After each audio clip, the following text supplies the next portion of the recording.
Bonjour tout le monde, Steve Lévesque aka Mr. K pour un autre tutoriel OBS. Aujourd'hui, on va voir probablement un des plugins, en tout cas à mon avis, à moi, qui risque d'être le plus avantageux pour votre stream du fait que c'est un plugin qui est en plusieurs parties. Donc, il vient apporter vraiment à beaucoup de niveaux différentes options dans votre stream. Aujourd'hui, on va en voir une. Je dirais sa principale fonction, si on pourrait dire. C'est les mouvements de source. Donc, on va installer le plugin de mouvement de ExcelDraw. C'est un de ces nombreux plugins. ExcelDraw, si vous ne connaissez pas, allez voir les plugins qu'il fait, vous allez capoter. Il y en a pour tous les goûts, puis pour toutes l'imagination possible. Donc, on commence tout de suite par aller... on va se rouvrir un nouveau navigateur. J'ai perdu ma souris. On va aller sur OBS Project. On va dans la section Forum. Et on fait, moi ce que j'aime bien, c'est d'aller tout de suite dans les ressources parce que ça nous permet d'avoir la recherche uniquement dans les ressources plutôt que si on va une recherche, c'est une recherche globale ici. Et si je vais dans les ressources, puis qu'ensuite je fais une recherche, on peut faire la recherche. Mais le Move Transition, c'est le plugin le plus populaire du forum d'OBS et probablement de tous les plugins d'OBS. Donc, il se retrouve dans les top resources ici. Move Transition. Si jamais, pour X raison, il n'est plus là, on peut faire la recherche. Move Transition. On fait la recherche. On ne veut pas Search Everywhere. On veut Search dans les ressources. On fait un Search. Il nous en sort 5. On a le Move Transition qui est la version 2.44 au moment où on se parle. Qui est la dernière mise à jour qui devrait... Non, ça ne doit pas être... mars 2020, c'est sûr que c'est pas ça. C'est plus récent que ça. Donc, si on rentre dedans, il y a un petit vidéo explicatif qui va vous montrer la principale fonction. Probablement ce qu'on va voir aujourd'hui. Donc, on peut télécharger. On veut voir la dernière. Last update, juin 2020. Donc, ça fait pas si longtemps que ça qui a été mis à jour. ExcelDraw est excellent là-dessus. Il y a un très bon suivi de ses plugins et de nouvelles créations de plugins. Donc, on fait Download. Probablement que vous avez installé votre OBS. Vous n'utilisez pas votre OBS en mode portable. Donc, on va aller choisir de télécharger le installer. Ça va télécharger un fichier. On double-clique dessus. On exécute. Ça s'installe là où ça a besoin de s'installer. Dans le dossier d'OBS. Tout ce qu'on a à faire, c'est de suivre les étapes, d'avoir son OBS fermé. Sinon, on le referme et on réouvre. Et ça va nous donner un paquet d'options dans notre OBS pour les options de mouvement. Donc, si on peut aller voir vite fait, si je fais ajouter un filtre, et là, je veux ajouter un filtre d'effet, par exemple, j'ai le Move Value, puis j'ai le Move Source qui sont apparus ici. Dans d'autres vidéos qui vont suivre, je vais faire une série de 4 ou 5 vidéos pour aller chercher les différents aspects du Move Transition plugin. Puis, on verra les autres plus tard aussi. Il y en a même pour les audios qu'on peut changer. En tout cas.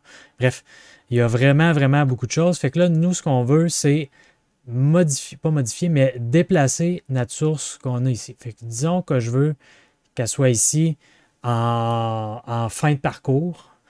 Fait que je viens dans ma scène. On va ajouter un filtre. Et là, on va ajouter, ici, on a les filtres d'effet. On va ajouter un Move Source. Parce que c'est déplacer la source qu'on veut faire. C'est exactement ça. Donc, on fait Move Source. On va le laisser appeler comme ça. Ah non, je vais le renommer tout de suite. On va l'appeler Position finale. Non, finale. Fait qu'on veut notre position finale. Fait que c'est là qu'on veut qu'il soit. On le met où ce qu'on veut. On descend un petit peu. On peut peut-être faire un petit zoom in. Ici, on va peut-être agrandir même un petit peu la fenêtre. Donc, on zoom in. On voit quelle source, quelle source qu'on veut faire la position finale. Fait que nous, ce qu'on veut, c'est notre texte GDI qu'on veut avoir en disposition finale. Est-ce qu'on veut avoir un délai avant qu'il fasse l'action? On verra peut-être tantôt. La durée de la transition, ben, on aime ça que ça soit un petit peu plus smooth. On va mettre 1 seconde, qui est quand même pas pire.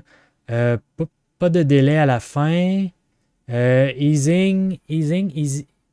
Le easing, c'est la petite courbe qui fait en entrée de transition ou en fin de transition.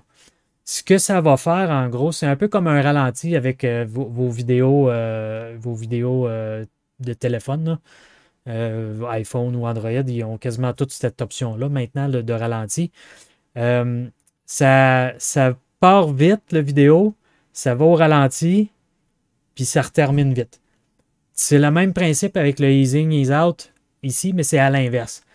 Il part un petit peu plus vite, il prend sa vitesse de croisière, puis il va repartir. Non, en fait, non, c'est pas vrai. Il fait le même principe. Il part un petit peu plus tranquillement pour lui donner un petit air, comme une petite air d'aller. Après ça, il a sa vitesse normale, puis après ça, oups, il repart un petit peu plus tranquillement. Là, j'accroche le micro.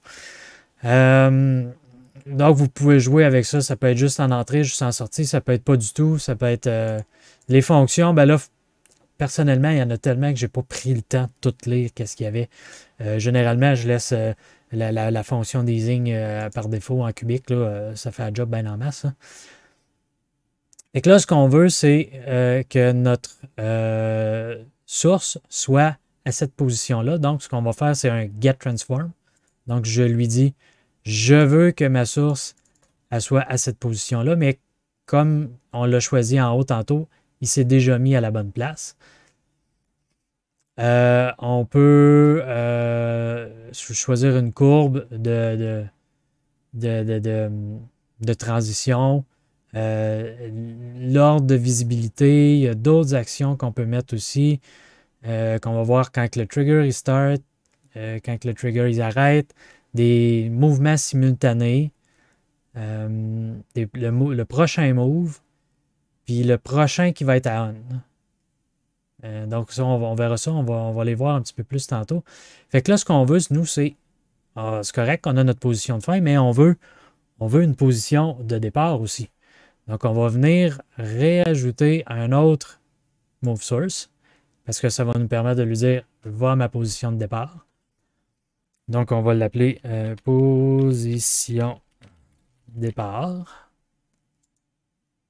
C'est ça ici. La même chose, on lui dit je veux que ce soit le texte GDI.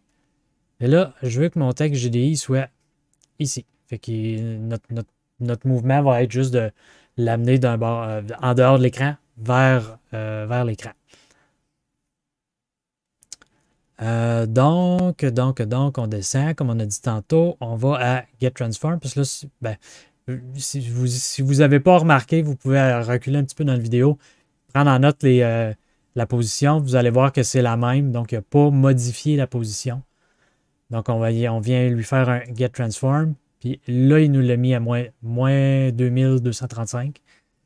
Et à l'autre position, à 1000. Donc, on va venir remettre notre transition à 1000 aussi. Fait que ça, c'est terminé. Fait que là, nos deux positions sont là. Fait que si je veux...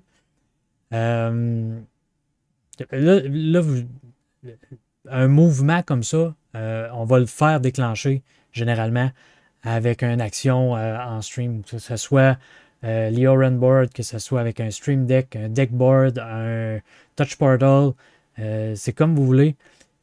C'est une action ou un bouton qui va faire en sorte qu'il va déclencher ce filtre-là. Donc, on va, par exemple, là, notre notre source texte est à position de départ. Donc, ce qu'on veut, c'est l'envoyer à la position finale. Donc, j'active le filtre et l'envoyer à la position finale. Si je fais la même chose pour la position de départ, oups, il ramène en arrière. Et ça, c'est une des options. C'est la fonction de base, mettons. Là, ce qu'on peut faire aussi, c'est je vais me créer une autre source. Une autre source texte. Qu'on va l'appeler texte GDI2, puis qu'on va la nommer texte 2. Texte 3, texte 2. Donc, notre texte 2 il est ici. Oui, je décide que je veux que mon texte 2 il sorte l'écran. On va venir le mettre ici. On va se rajouter un autre mouvement de source. Donc, je vais mettre texte 2.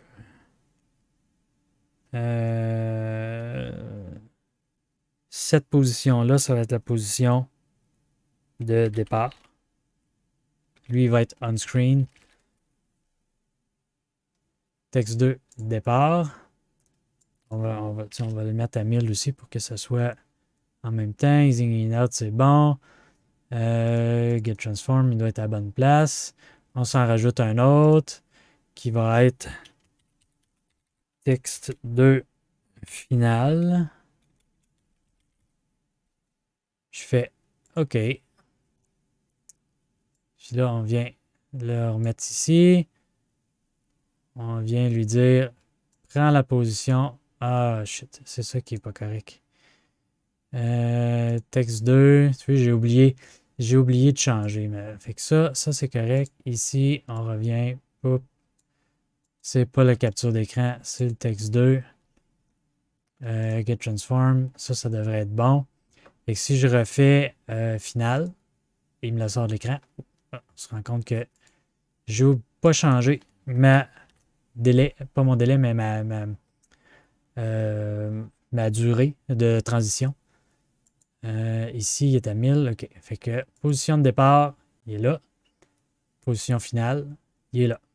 Parfait. Donc, les deux en position de départ. Là, je voudrais que les deux se déplacent en même temps. Donc, il y en a un qui rentre puis l'autre sort. Fait que ce qu'on vient faire dans ma, par exemple, position de départ de l'autre, je veux que mon mouvement simultané soit mon texte 2 final. Fait que quand je vais activer mon départ de l'autre, il va faire la finale du premier et inversement, si je viens prendre la position finale de lui, on va venir lui dire simultaneous move que je veux le final, donc je veux le texte 2 départ. Si mon final, j'active celui-là, donc il va sortir de l'écran, il ne bougera pas. Donc, position de départ, je le ramène à l'écran. On a-tu oublié? Qu'est-ce qu'on n'a pas mis? Texte 2, départ, texte 2, final.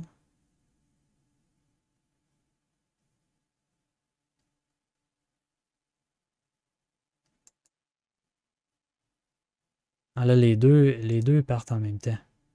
Ah, c'est ça. Il faut que je mette les deux pareils. C'est mon erreur. C'est mon erreur parce que j'ai inversé les noms. Fait que, position finale va être texte 2 final et position départ va être texte 2 départ. Et là, on fait position finale. Là, il y en a déplacé juste un, c'est normal. Et si je fais ma position de départ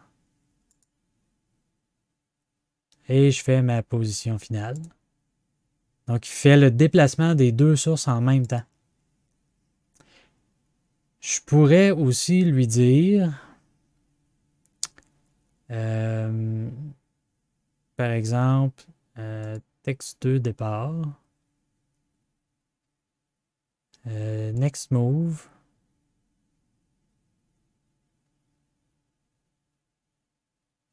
Non, on va...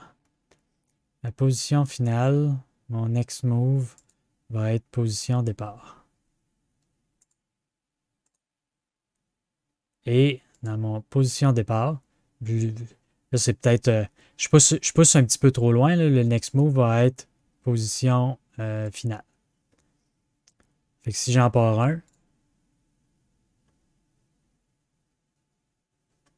parce que j'ai mis un next move inversé dans chaque, à chaque fois qu'il y en a un qui finit, il déclenche l'autre.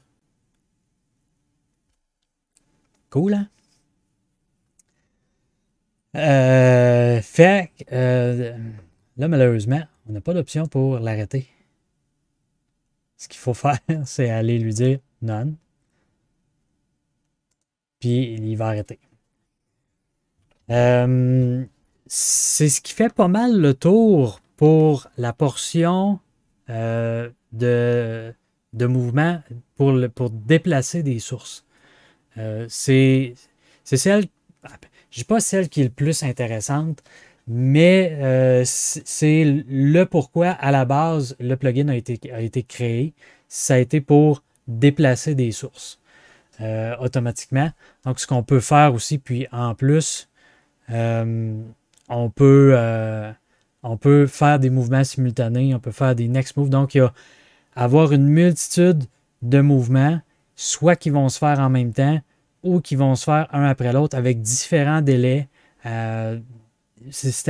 Votre imagination est la limite dans ça. Sur ce, moi, je vous dis à la prochaine vidéo et la prochaine va être aussi sur le plugin de mouvement, mais on va aller voir une autre partie, une autre portion que le plugin offre comme possibilité de mouvement. Donc sur ce, à la prochaine!